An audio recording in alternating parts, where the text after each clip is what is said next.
Okay, but I think it's a solar eclipse, isn't it? thank you. It is, which means it's an annular eclipse, which means that the midsummer sun is getting blotted out by the shadow of the moon. And this is an annular eclipse, so the moon appears just a little bit smaller than the sun, and its shadow blocks the sun, and it goes on a path starts in Congo, goes across like the Indian Ocean, right up to the Himalayas, right through to China, apparently, this full annular eclipse. So this is a bit momentous. It's like, let there be darkness, let there be darkness, let there be darkness. So Chris is suggesting that well, given that the last moon has been one of resistance and insurrection, perhaps this is a message from the cosmos about, resetting and decolonizing time, and trying to bring, it's a message from the cosmos about trying to bring our time into the cycles of an Earth, Moon, Sun system. Well, let's explore that a little bit. It's also this time, this is like the dying days of the old moon, is also for the Hadza people in Tanzania, the hunter-gatherer people in Tanzania I've worked with. It's called Epeme time, and it's a time when they can hold their Epeme night ceremony, their ritual. And this ritual really organizes the whole of Hadza culture and life. It can only happen when there is no moon in the sky, when the sky is just a beautiful starry band of the Milky Way, and you can see the shooting stars, and you can see the satellites, you can see everything up there. And Epeme then can happen in the very old part of the moon, when the moon rises very late at night. So they have a long part of darkness, because the African night always starts about 6:30, it's equatorial night. They have a long hours of darkness when women can sing. They join a polyphony, a chorus of singing and clapping, a rhythm to which men, one by one, men will perform a dance as Epeme spirits and invoking the eland. They have special rattles and bells where they step with a noise which is meant to be the noise of sacred eland. And the women's singing is of very ancient polyphony, and this ritual needs to be performed for the luck, the healing, and the luck in the hunt for the next foreseeable moon. So it really is the good luck for this coming up moon. They can also perform Epeme just after the moon starts to wax, because a very young new moon will set early in the evening, and therefore they have the long hours of the darkness after that. So Epeme is organizing, well, its connotations are that women may be actually suffering illness from the moon, which implies menstruation at Epeme, although that's not very spoken out loud exactly. But Epeme involves healing for people who may have had violations of Epeme, so there will be healing by talking with the Epeme spirits, and the good luck for the hunt, basically. And even to this day, Hadza hunters, almost to this day, have they will not go hunting at this dark time of the moon, partly because women may be menstruating, partly because they would be eaten by lions who can see very well in the darkness, whereas men, of course, can't see in the darkness. So when men will go hunting is as the moon is waxing, in the late of the waxing moon, up to full moon, they will go hunting, particularly by waterholes. They will wait for the animals to come drinking at the waterholes, and then they will ambush hunt them. And that form of hunting is a very ancient one. So we have a rhythm of kind of ritual, sex, and the economy still in place, thanks to the Epeme ritual of the Hadza, which still is operating to this day. although it's becoming increasingly kind of pressured and increasingly difficult, both for the Hadza to do their hunting of large game epime animals and to actually perform epime. Epime, you have to turn off, it has to be dark. You have to put out all the fires. The singing it is only sound. It is the sung music of the women, the sound of the bells and the stamping of the men. And it's just pure sound where people can hardly see, barely see each other, just shadows visible. So it's very magical and extraordinary. Karl Marx, we've jumped from hunter-gatherers, but Karl Marx made the observation that all forms of economics can be reduced to an economics of time, and how a society organizes time reveals really what it truly values. Okay. If we consider some of the ways of measurement of time that have developed in the history of our continent, we can think of the feudal system, books of hours. I'm going to have a bit of a go at XR here, because the hourglass figure of XR has horrible patriarchal and imperialist implications, and it really needs to be adjusted with lunar, some kind of lunar design implicated in it. The feudal system, the hourglass, was invented by Christian monks to time the hours so that they could then say their prayers at the appropriate hour. So they have a whole system, time scale of the hours. Their lords and ladies in their castles would take the prayers in breviaries, which were like sort of available to the aristocracy to be able to say the monks' prayers themselves in their own chambers. So you have the hours of the lords and ladies, but of course the peasants on the field are having to give their bonded labour in terms of hours and days of labour that is owed in fealty to those lords.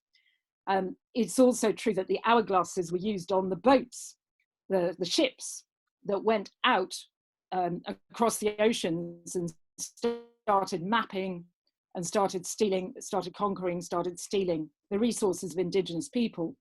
So the hourglass does not have some very, it is colonized time in terms of patriarchy and imperialism.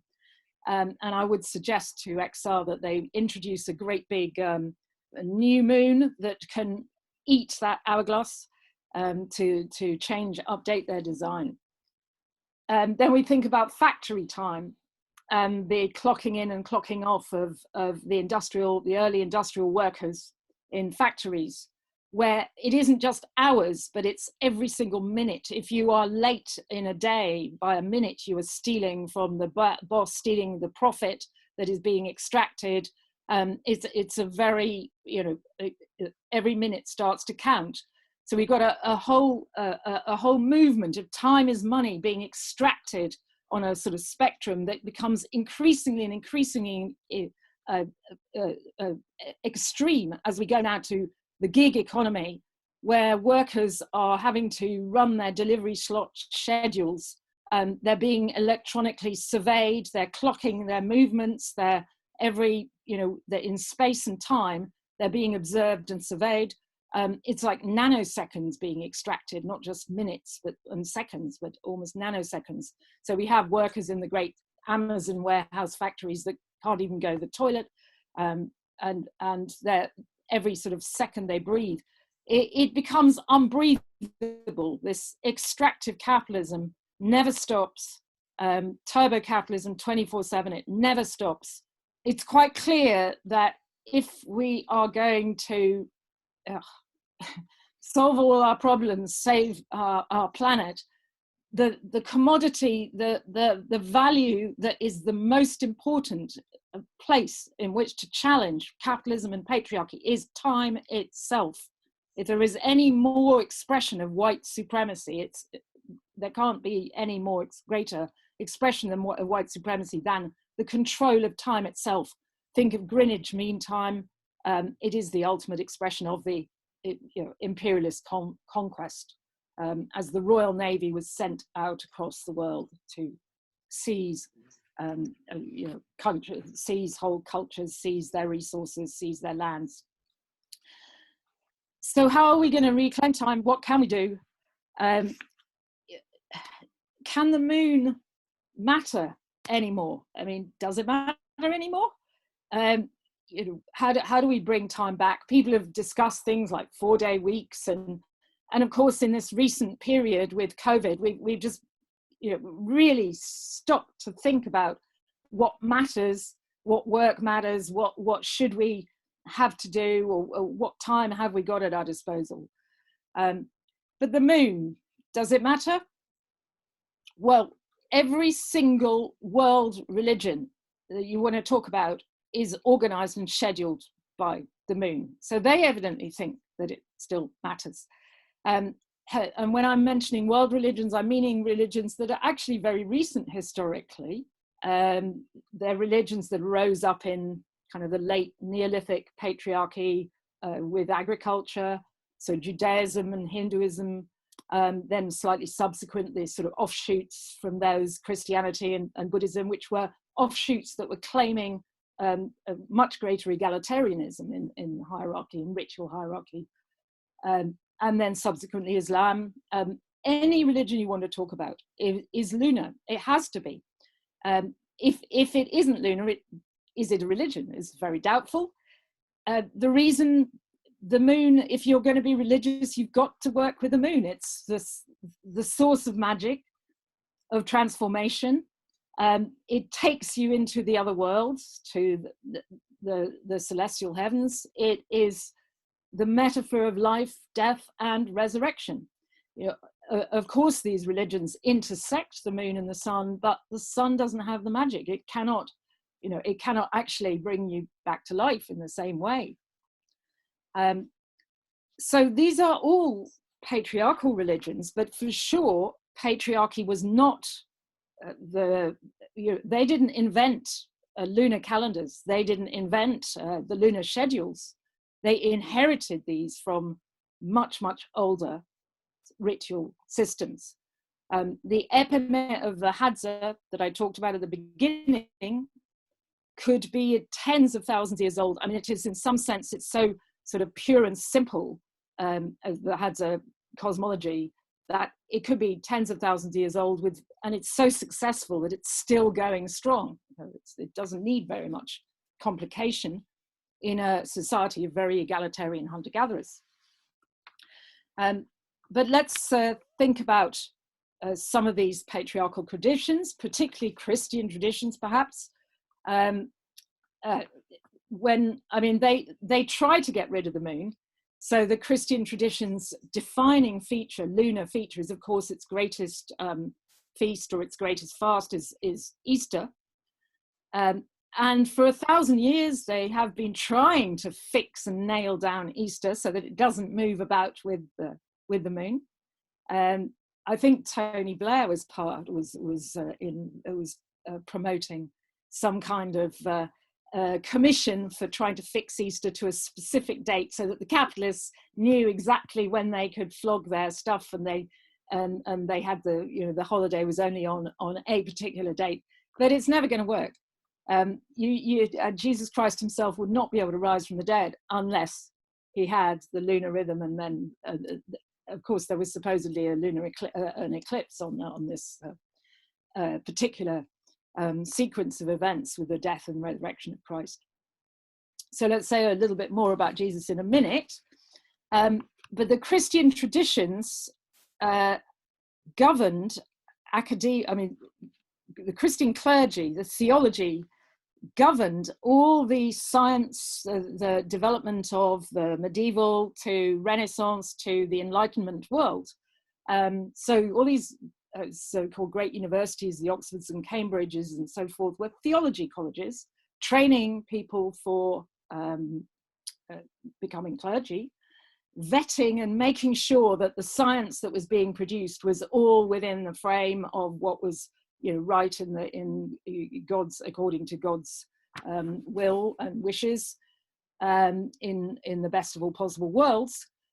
And these colleges, well, they had big problems with, well, two things. Women are, of course, never allowed near.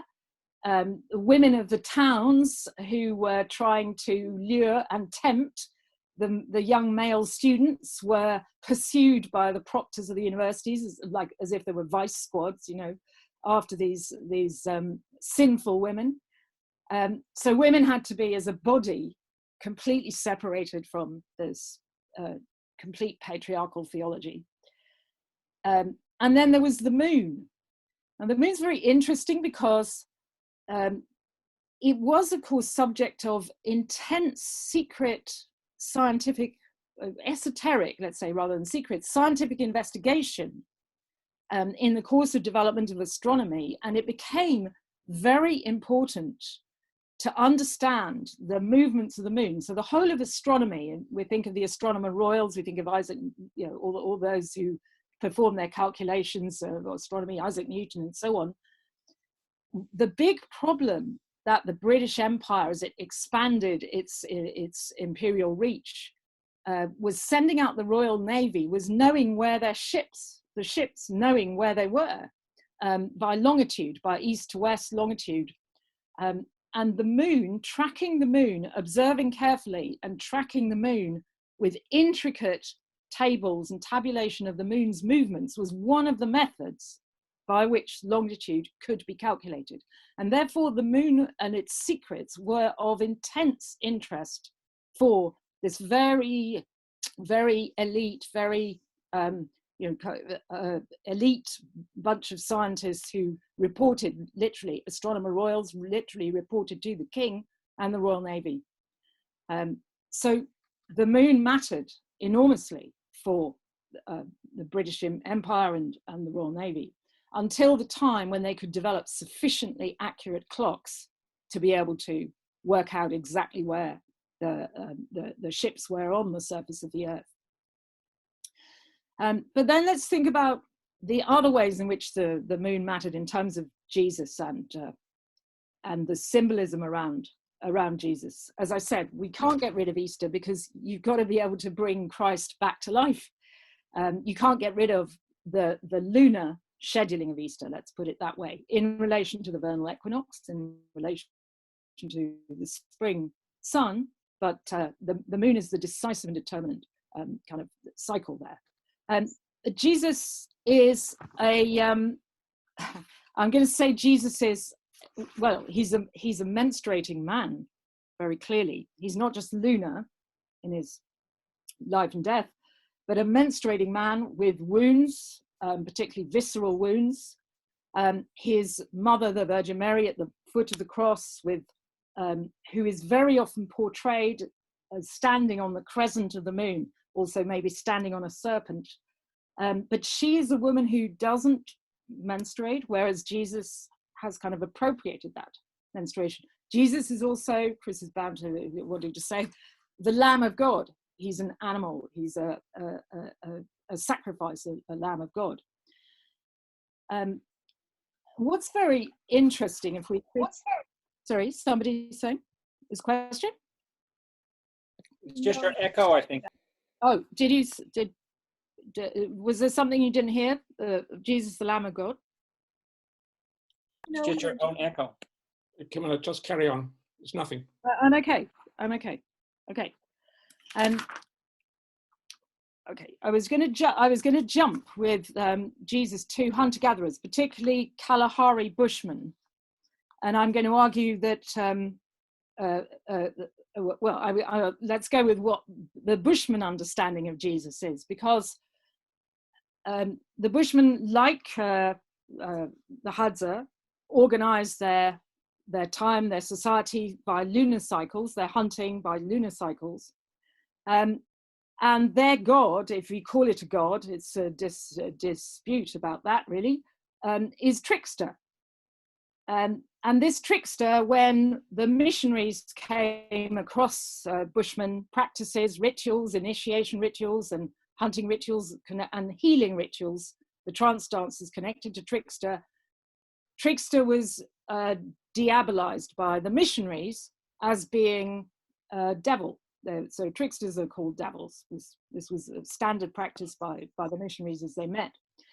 But the more that the missionaries taught the Bushmen, various Bushman groups, Junquasi, Naro, and many others, about Jesus, the Bushmen realized that Jesus was a trickster, without any doubt, because tricksters die and come back to life again, according to the moon. Tricksters also very often eat, they kind of give their insides or give parts of their body. So the body and blood of Christ that's a really trickster thing to do. You let somebody eat parts of your body. The reason the tricksters do that is because they're so bad at hunting that they have to chop off bits of themselves and give them to their wives and hungry children. Jesus has the crown of thorns, and the trickster gets their heads ripped off by bees, because the trickster steals their honey, is one of the other things.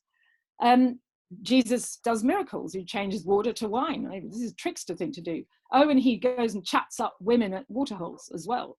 And the Bushmen could see this, Jesus doing this stuff. They say, oh yeah, Jesus, we know him. He's a trickster. So really, these gods that we think are so powerful, the world dynamic are coming from these very, very ancient roots of hunter-gatherer religion. If we think about the Bushman moon, again, like the Hadza moon, the Bushman moon is actually a male in persona, switching gender with phases, so that the young moon, young new moon, would be a male, and as it gets fatter and fuller to a full moon, that becomes like female. So it's very gender ambiguous. And that gender ambiguity, which is of course part of the trickster as well, the trickster is not necessarily he's very gender ambiguous, like Jesus as menstrual man. The women's potency at menstruation, is that me feeding back, or is that somebody? Think someone's got this microphone on, and therefore you get feedback from yourself, so they should all mute themselves. Can we make sure people mute and I can carry on?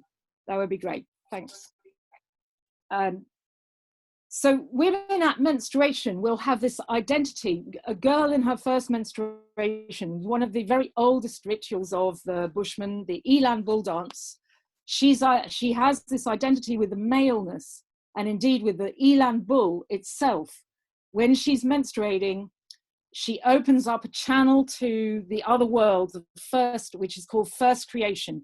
It's a time before time, when everything is in flux, everything is changing, nothing has been named and fixed. So every time that a girl is menstruating and that goes through that ritual, every time that the trance dance, the healing dance is performed, the people all travel together to first creation. And the reason for doing that is that healing can happen in first creation. It's very like Epeme, that healing is able to happen at that time. Women are singing again the polyphonic songs. And the girl who's changing, she is changing to an eland, to a bull, she's changing into a hunter. She becomes male, effectively. She can shoot the actual hunters themselves, unless they all go with her, unless everybody as a community. So the girl's menstrual blood, in time with the moon, it's timed according to the new moon, the male new moon. That blood is like a sort of rocket fuel that carries everybody to the other world. So it's an enormous power of the community, marked here by the moon, by the young new moon. Both the trickster governs first creation, and the eland, which is the antelope, which is most desired by the hunters to be hunted. They both of them identify with the moon. They grow big, and then they fade away. It's a kind of cyclical logic of the lunar cycle. And if we go to Central Africa, to the pygmy groups, Western pygmy groups such as the Beaka, we have other examples of this dark moon, very intense emotional ritual very similar to the Hadza Epeme ritual known as Malobe. Again, women's polyphonic singing, very archaic songs. And the women are, Jerome Lewis describes Malobe, that the women, it's intense darkness in the forest. There's no moon in the sky, the forest very dark. The women are speaking like a mystical conversational communication with the moon, who is called the women's biggest husband. And again, this relates to the moon and menstruation, the beliefs about Ekila, that a woman is in the moon, she is Ekila when she's menstruating. The women talking about why they sing will say that they are singing for their lives. When they move in the forest and they're walking through the forest, they're singing for their lives because they do not want to bump into any animals. They want to scare the animals away. So they sing to each other and to the children as they're walking through, and the animals know to move away. But in the dark of the night, a ceremony like Malobe is particularly important. And I've known it also with the Hadza, that when the moon is absolutely dark and the night is as dark as that, that you want to scare away the lions and the great predators, the big cats that might be creeping up in the dark, because they can see you, but you can't see them. So women singing has been recorded in by Elizabeth Marshall Thomas in the Kalahari amongst the Bushmen. Women's polyphonic singing will carry across the desert kilometers, 25 or 30 kilometers in sound, which is the same distance that the lions roaring will carry. Lionesses roaring as a pride will carry that distance as well. So there's a kind of mirroring of, of the women singing and the lions roaring across the desert in these on these occasions. So the dark moon, as the time when people have the most kind of risk of predation, is therefore the time when the women will gather with their children for this amazing polyphonic singing, to confuse the predators about how many people are there in the camp. And the predators hearing that think, let's just not go there because there's too many people, too big a mob of people, they're all singing together, we'll leave them. So this could be taking us back, this dark moon ritual vocalization could take us back 1 million or more years of hominins out in African plains or African savanna or African forest, when they need to keep those animals at bay. And of course, women's own bodies, so we're talking about women singing and their collectivity in these ancient polyphonies, but women's own bodies have a time that relates to cosmic cycles, that relates to lunar cycles. The more menstrual cycles that you count, and we can count now huge amounts of data because we have menstrual apps that collect large numbers of fertile menstrual cycles, the closer it gets to the average of a lunar cycle. So it probably is really true that women have evolved with menstrual cycles that have a lunar factor, with pregnancy lengths as well, with a lunar factor. So one lunar cycle of menstrual cycle, 9 moons for pregnancy. It probably really is true that women have an ecological evolution in relation to the lunar cycle because of those dangers and rhythms of predation, light and dark, out in the savannah all that long time ago. But when we think about the pygmy groups as well, we get the finest example. I've just been talking about the singing for our lives that could go back 1 million or more years, but the rituals that are performed by either the Hadza or the Bushmen, but also the Bayaka, the Ngoku rituals by the women, which take over a whole camp. So the women as a collective come singing and dancing, like stampeding into the camp, pushing the men away to the sides, calling out with their taunting about how cunt always wins, the penises are no good, they're useless, they They only produce wee-wee, and the old men with their testicles are broken. So the women are being this incredibly rude, powerful, singing, dancing army that sweeps the men out of camp. But then the men come back with ejengi, with the spirit ejengi from the forest, which comes to dance to the singing women. So we have this to and fro pendulum motion, which is fundamentally governed by the ideas about the moon and women's menstruation and so forth. So this is really what we're talking about with Lunarchy. We've got the moon rhythm governing all of these hunting egalitarian cultures. Lunarchy is this pendulum motion of between the genders, where at one time, one gender, the women take the power, and then the men dance and sing back and they take the power. So it's this pendulum motion, which Morna Finnegan, we had her talking on Zoom earlier, calls communism in motion. As long as you keep everybody moving, the singing and dancing is moving, then hierarchy cannot enter in. The egalitarianism is maintained and asserted. So women are coming and trumpeting, you know, their power, but then men push back, and you maintain an egalitarianism.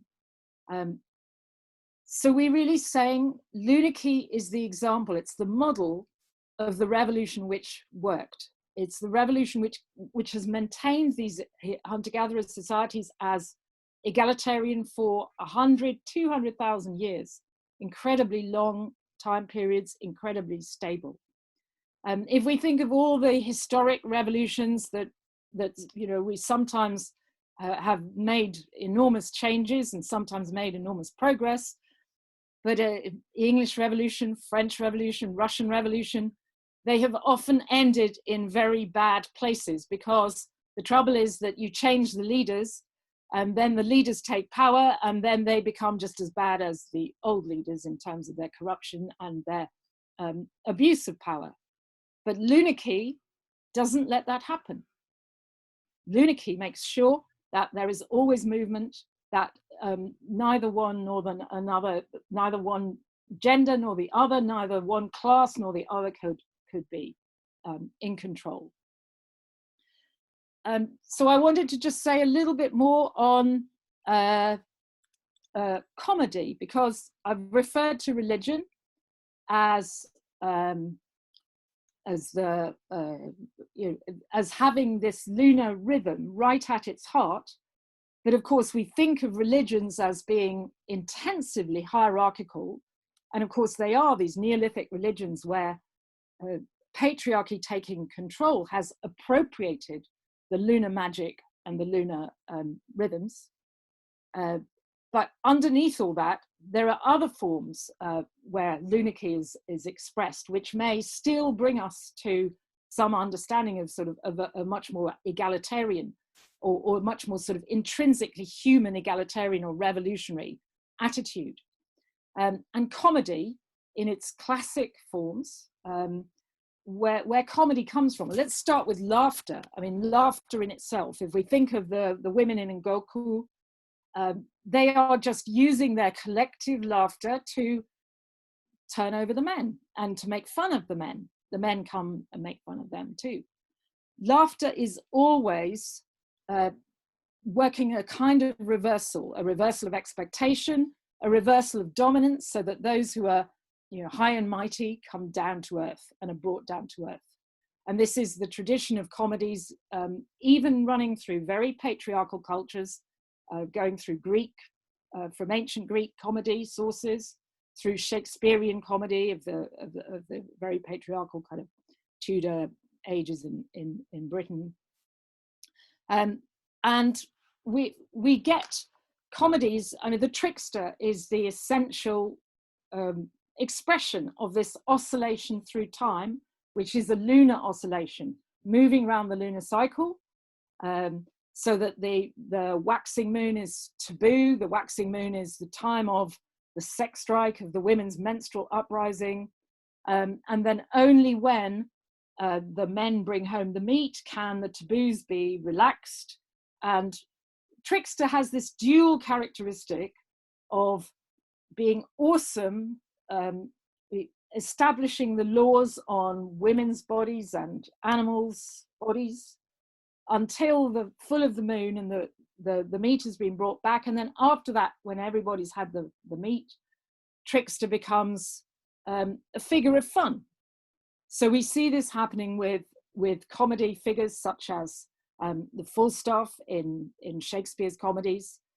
Falstaff is effectively a type of lunar trickster who is also being used to give the sacredness to the kingship of England.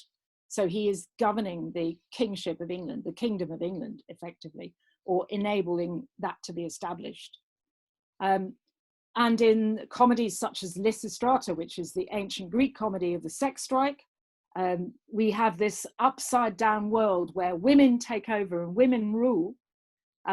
Sometimes some men get embroiled in that, but the men always have to dress as the opposite sex. They become the opposite sex for at least a short time. The women take over, perform their rituals. And in the case of Lysistrata, the sex strike actually stops the terrible war of the Athenians and the Spartans before patriarchy takes back control at the end. So we get this kind of movement of power, movement of reversal. Who was going to say about Lysistrata, because the rituals that are referenced in the comedy by Aristophanes of Lysistrata were real Greek women's religious rituals, which occurred in relation to the lunar cycle. So Aristophanes was referring to a real ritual calendar that occurred, which was a lunar calendar, of course, amongst Greek women, and which were vital, despite the fact that the Greek so-called democracy of Athens, or Sparta, not a democracy, but they were very patriarchal. Women were denied access to the democracy, for instance, but they were vital in terms of ritual. They had to perform those rituals, or the polis would not survive and thrive. I saw, I could say something about Hollywood comedy traditions, because I was watching Some Like It Hot the other day, and just caught the tail end of that amazing film. It was probably the greatest film ever made. And I had to get out the notebook and pencil, because it's got all these motifs of gender change. It starts off with an act of bloodshed. So it's like a menstrual act, where it's the Valentine Days massacre. The men have to change into becoming women. They've got to disguise themselves as women. And they've got to ensconce themselves amongst a girl band, which is an all singing, dancing, ritual female coalition. So it really is and it's on sex strike. Those girls can't get anywhere. They want to get their millionaires, but they can't actually get near any men. So there's many aspects of comedy that are illustrated as well by such classic films or Hollywood films, and it would be worth doing a kind of Lunarchy analysis on those. Interesting in those films is the reversal, the motif of reversal, because the trickster in the stories of the Bushmen always has a kind of exact reversal motif, whereby say he shoots an arrow, the arrow will come straight back at him. So time is like when you switch the lunar phase, so you're switching from women, you have sex, you're cooking the meat, and it's kind of yes, yes, yes. You switch the lunar phase into the sex strike, and it's no, no, no. Everything has gone into reverse. So trickster is expressing that reversal it's a reversal of time, but it's also a reversal of death going back into life as well. In Some Like It Hot, when Tony Curtis eventually tries to come out of his disguise and seduce Marilyn Sugar, he's pretending to be the millionaire with the yacht. But in order to get Marilyn out there onto that yacht, he brings her to this speedboat, and he can't drive the speedboat. He doesn't know how. He's fiddling with the keys, and the speedboat has to go backwards, backwards, backwards. He's got to take it in reverse all the way back to the yacht. And on the yacht, it's pretty much a sex strike anyway. Marilyn won't eat any meat. She won't have pheasant or chicken. She wants to drink champagne and go to the other world. He doesn't feel anything when they have their kisses. It's just a kind of exemplary sex strike, actually. So they still have to have more episodes of blood when the mafia get murdered, do some more murders before they can emerge from the seclusion in the Some Like It Hot. So there'd be lots more to say about that. So wrong sex, wrong species, and bloody time is kind of an episodes that exemplify that, is at the heart of all these comedy traditions, which all of them came out of ritual traditions of carnival, ritual traditions of the old komoi, of the Dionysiac rituals of the Athenian cultures, which were making fun of the superiors, making fun of aristocracy or the people in power, throwing them down. All of that comedy is about leveling. It has that trickster humor of bringing people down, making them out as fools, and essential egalitarianism is underlying it. Although there are many arguments about whether carnival actually can act as a revolutionary force for change. So that's where to come to, and to open up for discussion is just to make a few points about the idea of Lunarchy, of how you can take the power but then let it go, so that nobody ever stays in power for long. How do we try to resuscitate this? How do we try to decolonize time, to return our measurements of time to something that is cosmic, that is bodily, that makes sense for our bodies as we have evolved, to start demarcating time in terms of lunar cycles? This is very difficult to do. I've been trying all year. I've just been so fed up with patriarchy and everything it's doing. I've been trying all year to avoid mentioning the names of months or the names of the numbers of months, the Roman, the Gregorian calendar. It's just intrinsically colonizing with patriarchy. But how do you do that? How do you make arrangements? I mean, I don't have to, work in a working environment. I can organize my time writing and researching by the moon. I could do that. But how do you do that with everybody else? How does everybody else start doing that? So what are possibilities? We could somehow, there needs to be ritual demarcation of the polarity of the dark moon and the full moon, and we have to have reasons for the celebration. We could imagine, for instance, a period of menstrual leave, not just for people who menstruate, but for everybody at the dark moon. And we could imagine a kind of celebratory emergence at the full moon. And when it comes to days of the weeks, I'm not so antagonistic to weeks, because weeks, of course, are kind of lunar units. They're kind of quarter time of the moon, but then you have these magic bit of extra day and a half that at the beginning and the end, the dark and the full, perhaps. So, there would be possibilities. There were all kinds of possibilities of using the moon as the governing clock of our social life. And during the period of COVID, actually, there were a number of suggestions that, even though they weren't literally looking at the moon organizing time, what they were suggesting is that there would be a movement of society between periods of seclusion and kind of lockdown when you're having to stay home, and then periods of emergence when you re-engage in social activity and social life. There were a number of suggestions coming up from scientists on this, and they weren't thinking in terms of a lunar period yet, but it might be several weeks or months, moons we should say, of lockdown before emergence again for several weeks.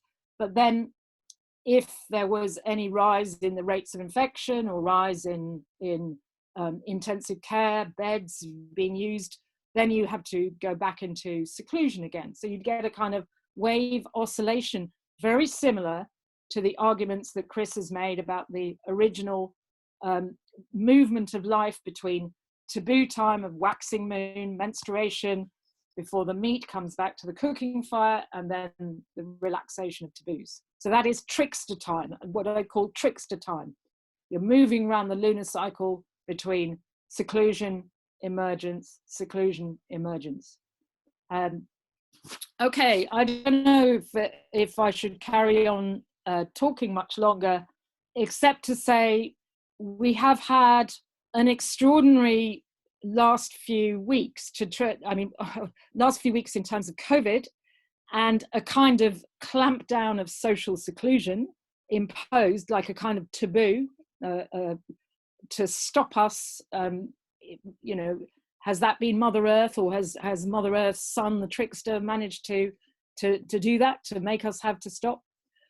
But there's also been these last few weeks with the murder of George Floyd and the extraordinary insurrection in Black Lives Matter, the extraordinary insurrection that's risen up as a result. And George Floyd was killed on, I'm not going to say the Gregorian date, but it was the 3rd day of the moon, precisely. A young new moon was when he died. And subsequently, the whole insurrection has been kind of taking place really in the waxing moon as it led up to the just past full moon. So one of the ways that we could think about starting to try to demarcate a lunar time would be to take that day. I mean, it kind of harks almost back to a sort of lunar factor in Christianity, really. Take that day of a death and then hope that that becomes a new life. So use that day as a kind of ritual demarcation of a lunar calendar effect, and make that a day of insurrection, a day of uprising for whatever demands are required by a specific community. That's the sort of effort. That's the sort of I don't know, the sort of revolutionary mood that would be needed to shift our thinking from being trapped inside this deathly, patriarchal, capitalistic Gregorian calendar that services capitalism, turbo capitalism for the all year round, where it never stops. So how do we restore? How do we reclaim time? We have to reclaim time. How do we restore pulse? How do we enable the earth to be able to breathe? We've had this phrase, I can't breathe. We can't breathe. The earth can't breathe. How do we enable the earth to breathe? That's really it. We've got lots of questions on the chat. Can Chris facilitate a bit? Okay. Who you like? Start video. Okay. Yeah. Well done, Camilla. Really very, very, very moving. You said something about Angela Davis as well, didn't you? She might want to just, you was on a Le Poitou thread, and I think Angela Davis was talking about the Black Lives Matter uprising and just saying, how long can we keep this up for? We can't sustain it. We're going to have to sort of draw back. You can't go on forever with all this, attack, storming police stations and, huge upheavals. Somehow what happens afterwards when everybody forgets about all of this? Yes. Yeah. Mm. Yeah, and of course, when not just over a year ago, when we were out on the streets with that extraordinary, magnificent Extinction Rebellion, sort of kind of uprising across in London and across this country and other countries, of course, we were kind of aware that for whatever kind of reason, Extinction Rebellion, and we were involved with many sisters and colleagues in XR. Somehow, we had been talking about Lunarchy. We had our Moon Room event with XR activists, and kind of as it turned out, it was pretty accurate that that massive occupation of streets across London with our amazing barricades and of course other places, it was precisely in the build up to the full moon last Easter, the Easter before last. Yeah. And I remember I was on Waterloo Bridge with my drum banging it, and just as the full moon was rising in the evening, and it just seemed so appropriate that we ended synchronously in the way we had begun. In other words, why let the police steal our pink boat? Why let the police break us all up? Why not make sure that we are in control of the beginning of the action? Make it exactly 2 weeks, and so that we're in control of the surrender, if you like, to the state.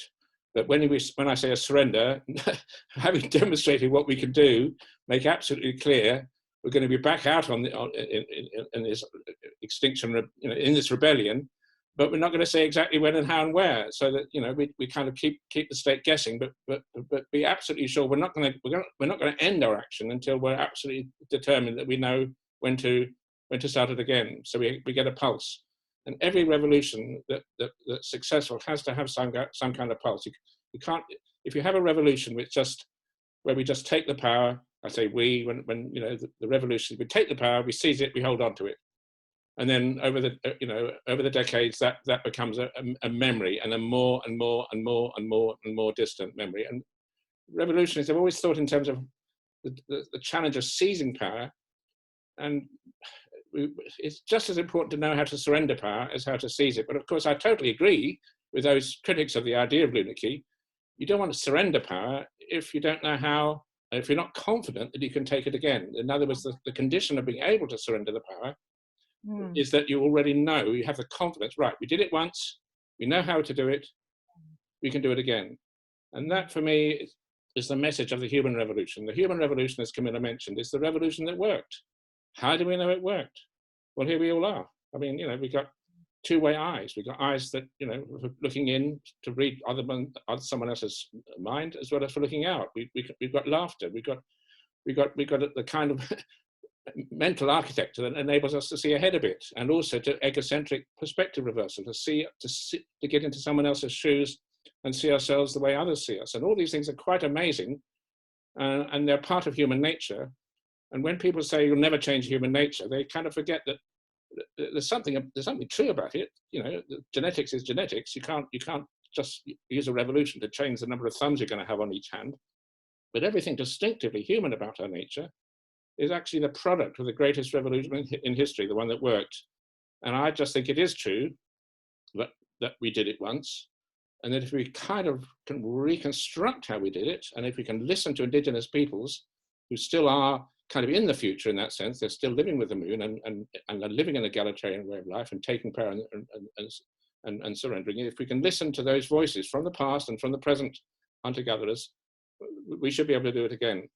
And of course, as Camilla's mentioned, I mean, the ability to seize the power and surrender it, to move between this world and the other, between life and death, that is the greatest trick of all, if you like. I mean, I say, obviously, if you use the word trick, it sounds a bit almost kind of cheapening it, but it would have been such a laugh to be able to do that. When women overthrew men and then thought that was fun, why not let the men take power again so that we can overthrow them once more? The original trickster is women on sex strike pretending to be wrong sex, wrong species. That's so when I was heavily involved a few years ago in the 90s in Reclaim the Streets, we had the idea of street parties right across the country and right across the world. In fact, we got pretty far with it, actually, with street parties and rhythmic drumming right across the world. But the important thing is to know when to stop your party so that you can start it again. How to surrender the power, the revolutionary bottom-up power, kind of let the other side, let even the police, let the state, let them have their go. But what you don't want to do is let the state sort of, take the piss, outstay its welcome. There's a certain amount of reaction, if you like, within limits, boxed in time to just 2 weeks. The idea, first of all, you have to overthrow capitalism. There's no question about that, and the state, and the army, and the police.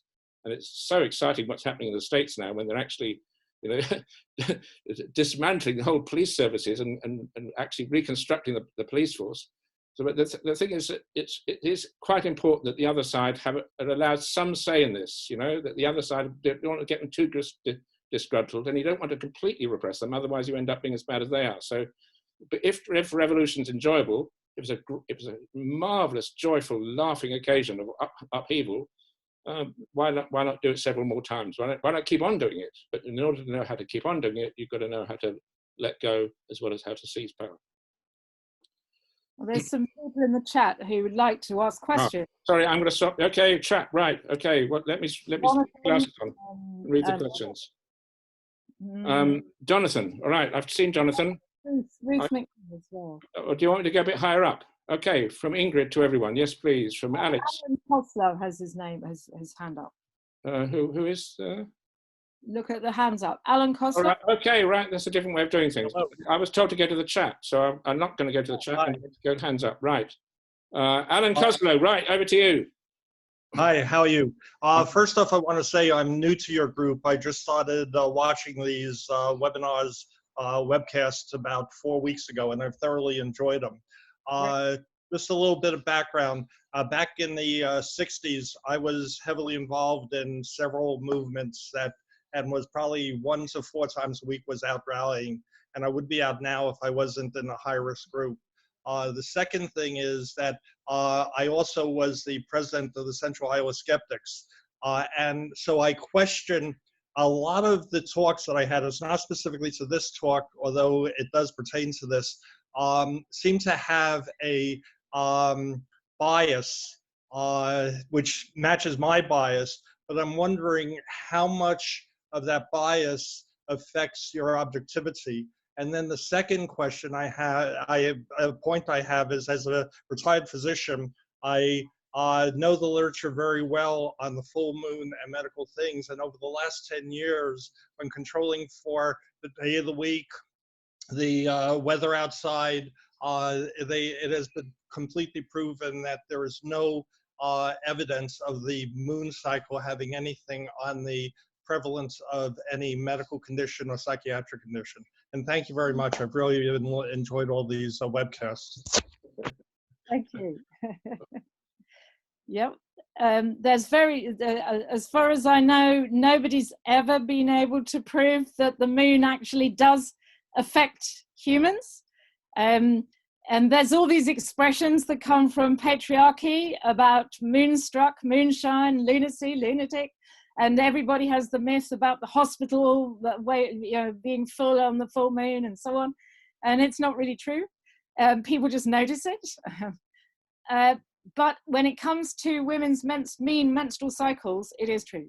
That is real. The menstrual apps, which are giving us much more data, are showing it's true. So. Well, can I just come in again, Alan? I mean, nobody's saying that the moon physically, I mean, many people are, you're right. Many people say the moon's gravity or the liquid in your body is directly affected by the moon. No, we're not saying that. Nobody's saying that I know. No scientist would intelligently say that, because it doesn't. The amount of water in your body. I didn't think you are. No, but I just asked you, Alan, would you agree that maybe lions prefer to hunt when it's dark in the night? Well, that's actually probably has some reality in terms of the fact that it's harder for the prey to see them, and they have very good night vision. So yes, I definitely would say that there's a likelihood of that, having not seen the actual. So I have a further question. Would you agree that hominins for about 4 or 5 million years have co-evolved with big cats in Africa? I don't know if it's quite that long. Maybe about half of that to a third of that. But yeah. But yes, they co-evolved with big cats. But also, I think that the hominids would tend to stay in their village, hut, cave, whatever it is, during night and be out during the day. So I'm wondering how much of an effect that would really actually have on the hominids. Okay. So would you agree that with Robin Dunbar and so many other people that the very reason why hominids are why we're such a social species is due to predation pressure, seeking safety in numbers. I mean, because lots of tests have been done to work out what it exactly is, what's the advantage of hominids or other primates living in a large group. And it's just, you know, would you agree that safety in numbers, predator defense is a Oh, factor? well, it all goes back to the social contract that the early hominids created, you know, and formed a social contract, which wasn't just a defensive thing, but was also being able to hunt together. You know, Yeah. 5 or 10 people going out to hunt was much more effective than Exactly. one person going out. And I just got one final question: if the lions are out at if the lions are out at dark moon, and you can't see them, and on the other hand, you're a young man wanting to go traveling overnight looking for romance, would you think that from the female point of view, and let's be biological about it, just getting pregnant, it would make sense to menstruate at full moon and ovulate at dark? You know, there's probably is some evolutionary pressure. I wonder if it's actually starts with hominids. It might be a pre-hominid. There's evidence of lunar cyclicity with great apes and other primates. You're right. You're right. It's a kind of default. The lunar cycle is kind of default. It's not that. Well, the other thing that came out of women who are in sports teams is that their menstrual cycles match up. After about 3 or 4 menstrual cycles, they start all menstruating at the same time.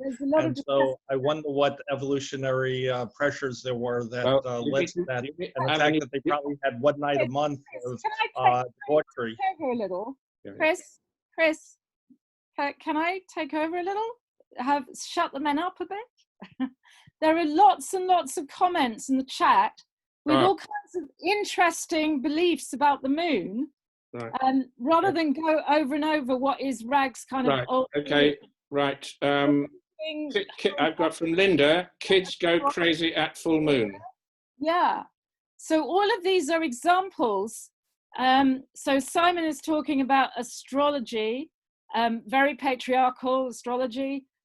Kids going crazy at full moon. Linda, is that your actual experience or is that a belief that you talk about?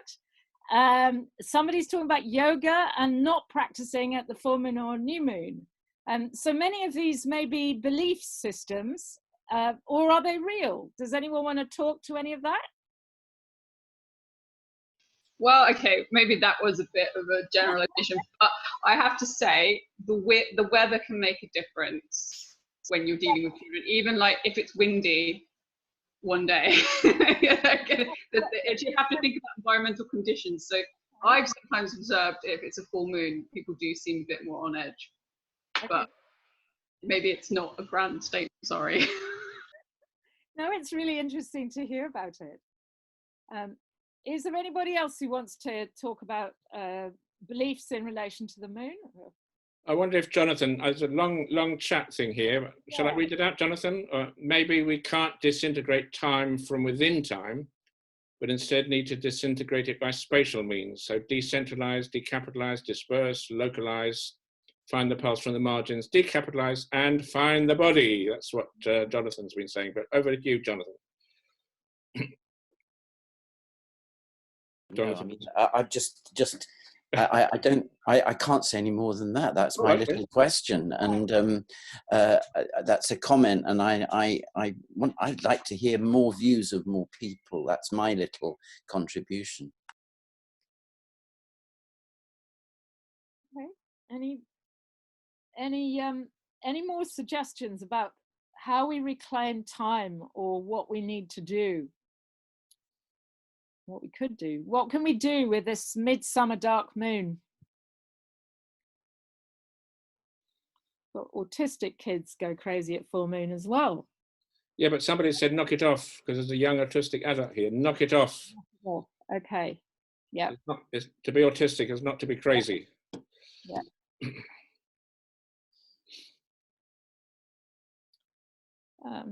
Yeah. I'm thinking of, there was apparently, somebody was talking about an idea that there would be a monthly strike in the USA. I don't know how widespread this was, but there would be some kind of general strike or stoppage each month in the USA. And of course, that was talking about the Gregorian calendar, but why shouldn't it be a lunar calendar? So strike at the dark moon, or strike at the day that George Floyd died and the young new moon, and try to establish that ritual, that rhythm. I've got a question, I've got a hand up rather, from Jacob Fischel. Over to you, Jacob, go for it.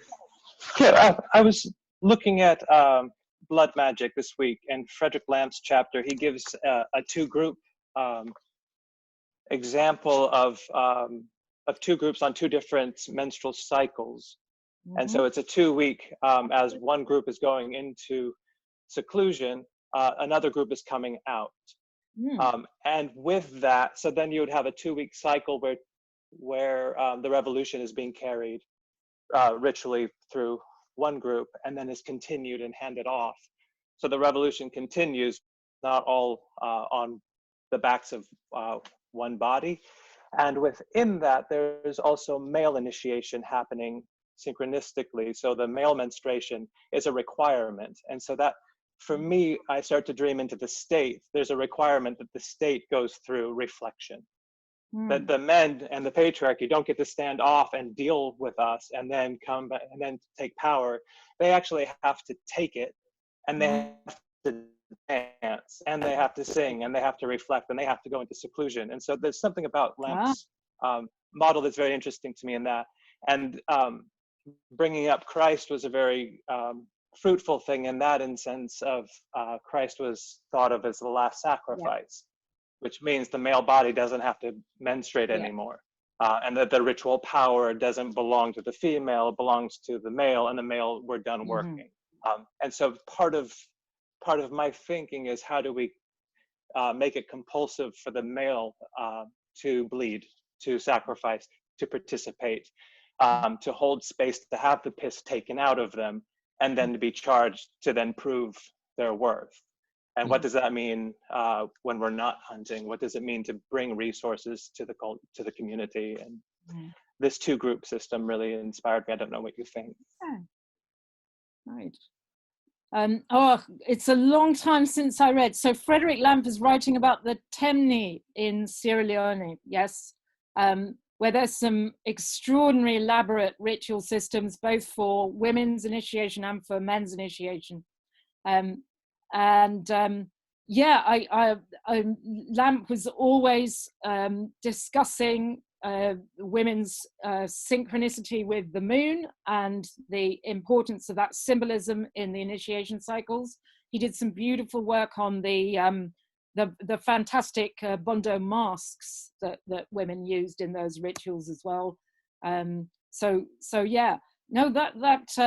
That idea of a kind of two-group shift is absolutely fascinating. My memory of the Poro Bondo cycles is that they had the same kind of, they took over, one of the groups took over the land for a long period, like a year. It was either the women or the men had control of the land, and then the other sex would push back and take control. That was my memory of it. Whereas the hunter-gatherers have this quick rhythm of Lunarchy, so it's like, it really is the waxing waning. And that is a rhythm that's part of the Temni initiations. In the Poro Bondo, it tends to be longer than just one moon, which is what you expect with agricultural generally, is that you slow, those groups are not so egalitarian because you slow time down, you slow the oscillation down, and what happens with that is you allow hierarchy to kind of entrench a bit more every time. So but there's no reason that has to be that way, and that kind of shift system is, it's very, very possible. I would thought. I mean, it sounds brilliant. I'm going to go and have a look again at the lamp. Yeah, I completely agree with you that menstrual leave is not just for people who menstruate, but everybody. It means, and we've got examples also like the sweat lodge tradition, which was effectively a male form of menstruation, parallel to women's seclusion would be men's seclusion. Quite clearly, men are part of it.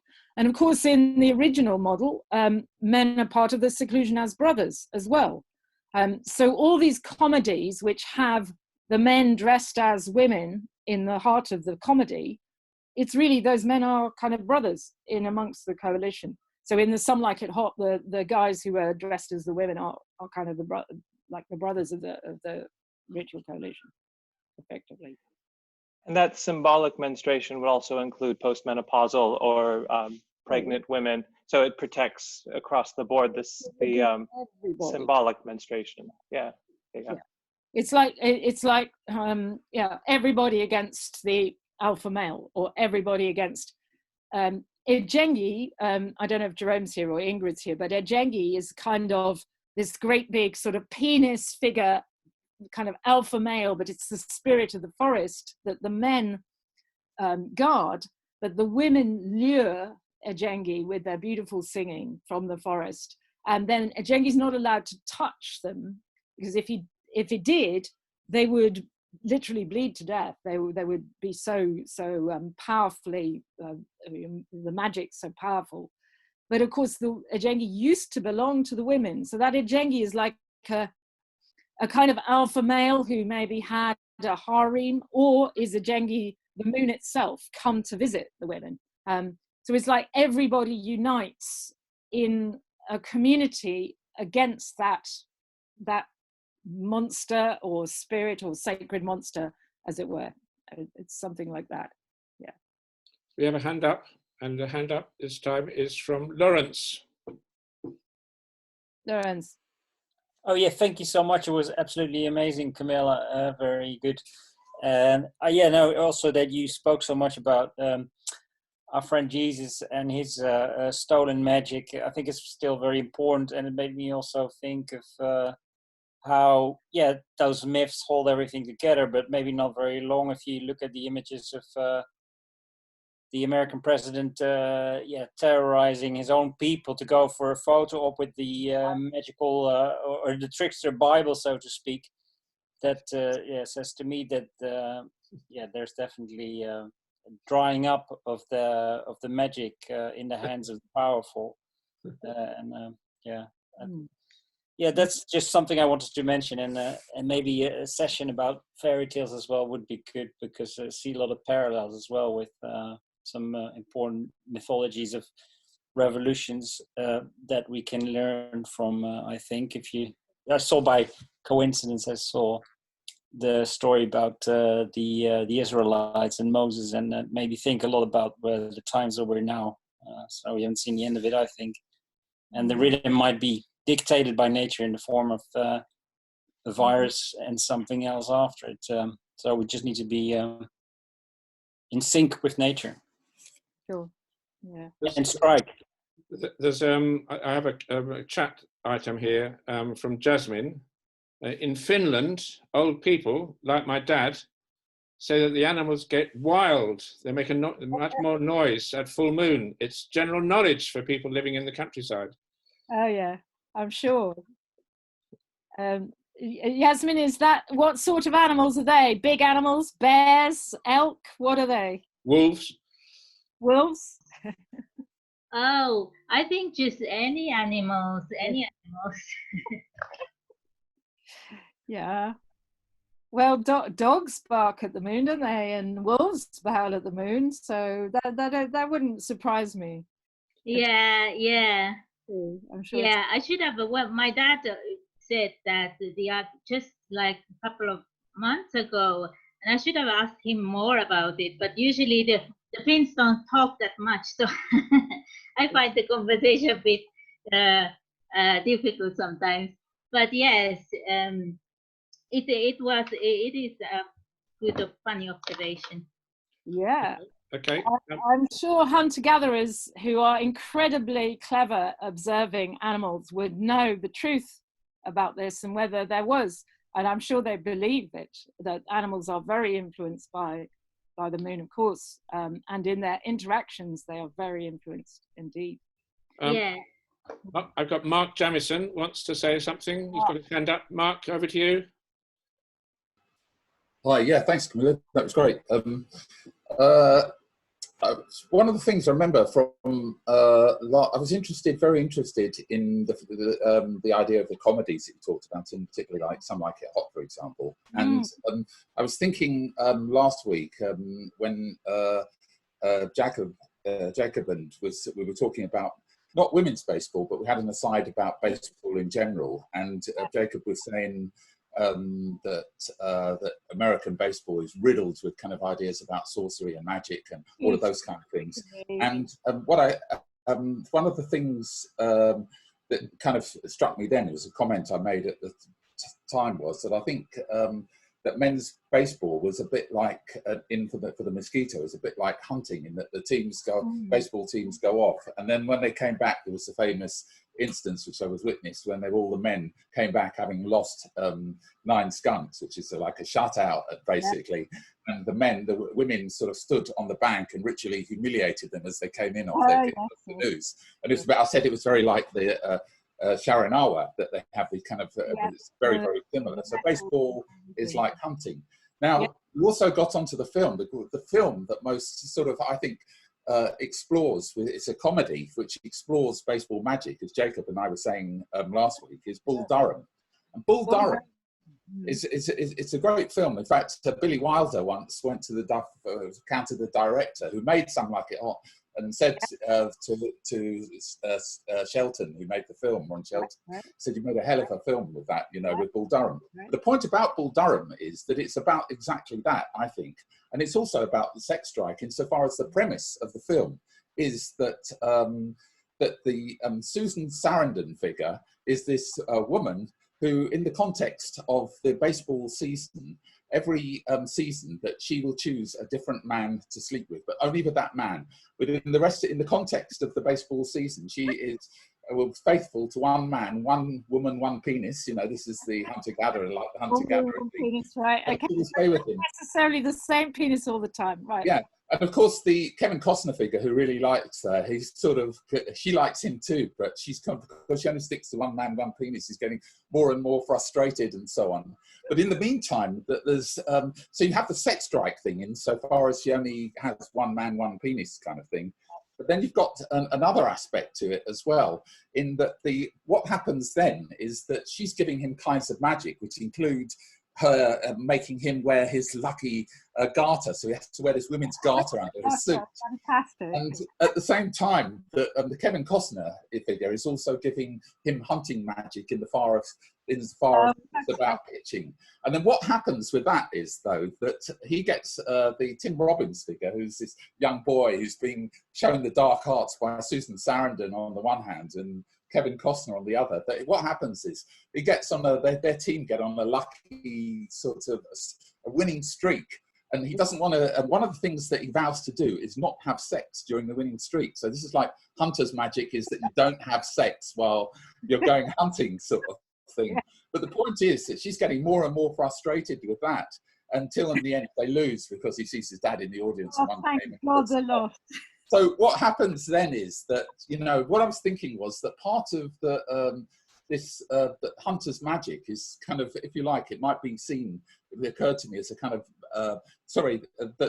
male abstinence during hunting. It's a male mechanism. Yeah. And for the way the system needs to work is that hunters sometimes have to be unsuccessful. If they're successful all the time, it doesn't work. And that's what the Puna Stargirls myth is about, because it's about these men who get together and they're continually successful. The Stargirl, these women come down from the sky. They're like the 7 sisters, well, the 4 of them, I think, in the Puna myth.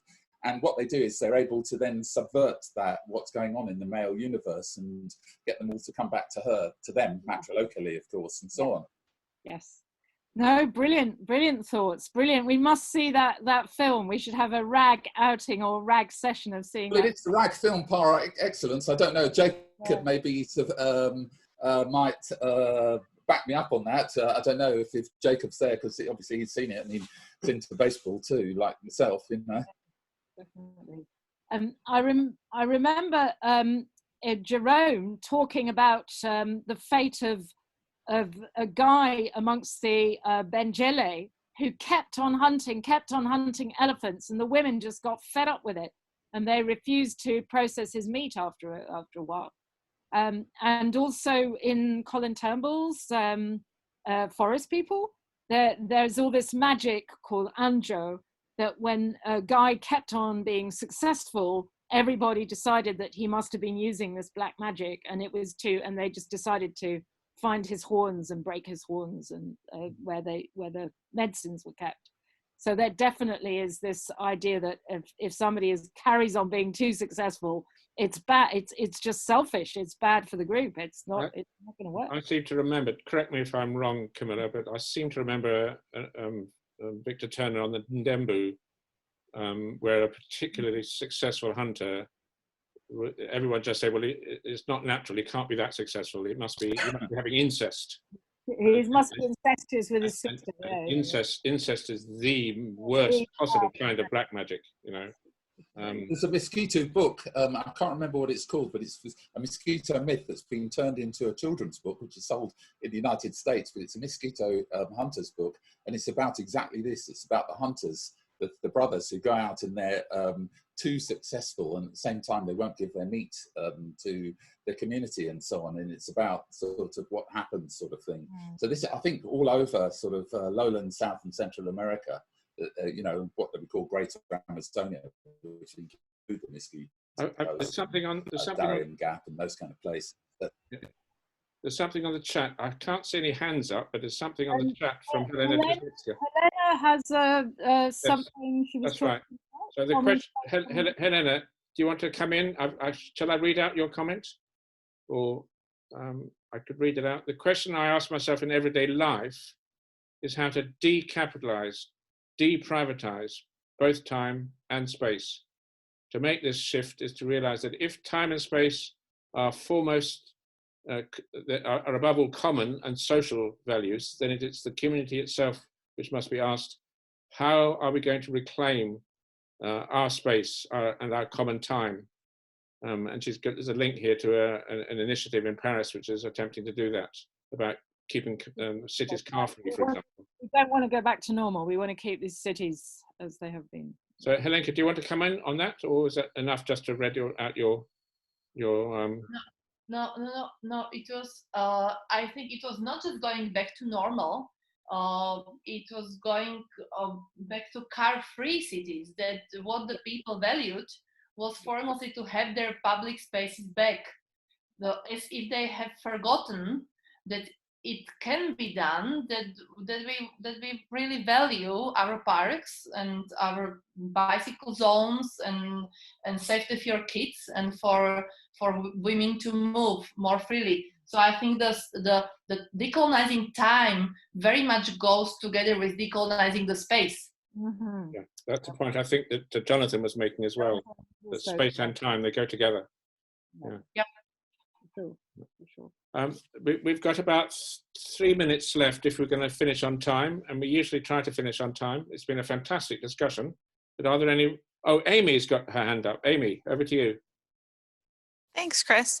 Yeah, this wasn't what I intended to talk about, but I wanted to go back to sports for a minute, and what Mark is saying about last week's conversation, and that sports are one of the only ritual things that we have left in the States. You know, and like right now with everything shut down, something people are so upset about is like, I can't watch sports. But unlike, you know, the mosquito, for us, it's not engaging in the ritual, it's watching the ritual. And I'm so drawn to the cyclical aspect. Like there's something very natural to, in this season, baseball is played, in this season, basketball is played. But, you know, the spectators have all of that energy that builds up, but like it doesn't manifest in a ritual. Like instead, oftentimes it'll manifest in other ways like violence, where and it's like very disembodied because we're watching something that comes from this sort of ritual place that in a sense would be sex striking, you know, like the women would be watching the men, and like it would be sexy, and it's a version of the hunt and all of that. But now the culture is watching that, and it's a very small elite percentage who are participating and engaging in it.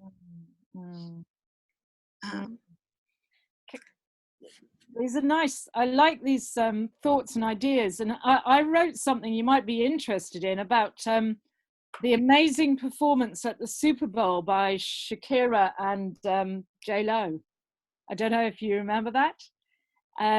But there was something that was very Lunarchy going on in that performance, because they completely seized the space. Because as you say, the male kind of superhero ritual performance come on for the first half, and then you had J-Lo, Shakira with fantastic dancers. They weren't by themselves at all, and amazing, very politicized presentation, but just incredibly sexy. I was actually comparing the Shakira and J-Lo to the Ngoku in what they were doing. And then you get the men coming back after the women have done their bit, and the men coming back.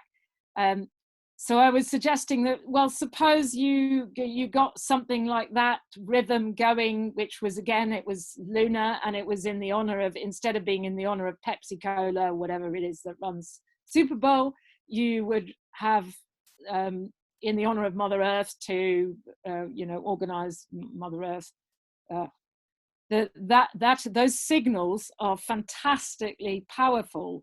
And you can think of the tradition of cheerleaders. I mean, these Shakira, J-Lo are like super cheerleaders, a bit superannuated cheerleaders perhaps, but they're super cheerleaders. And the cheerleaders go with the male ritual, it's female ritual too. There's a notable thing called the cheerleader effect, which is that any woman or any individual, but it's women in this instance, she's amongst a group, she becomes more attractive, she becomes more beautiful. So it goes very much against the ethos, the kind of Hollywood ethos of women always individualistically competitive with each other. And it really harks back to the female coalition, cosmetic coalition idea, I think. Yeah, totally. Yeah, that sounds great. I'm definitely going to read that. Thank you. Right. Well, no, I'll try and send it to you if you've got a... Great. Can I have a decision? I mean, we could have a vote and extend this, but I'm rather in favour myself of ending on time. But what do people think? Is anyone that urgently needs to say anything more, or would it benefit all of us to have another 10 minutes, which is obviously possible? I've got on the chat here, lots of people saying brilliant talk, absolutely amazing talk, great talk, thanks, given a lovely talk. Everyone seems to be very pleased with this evening.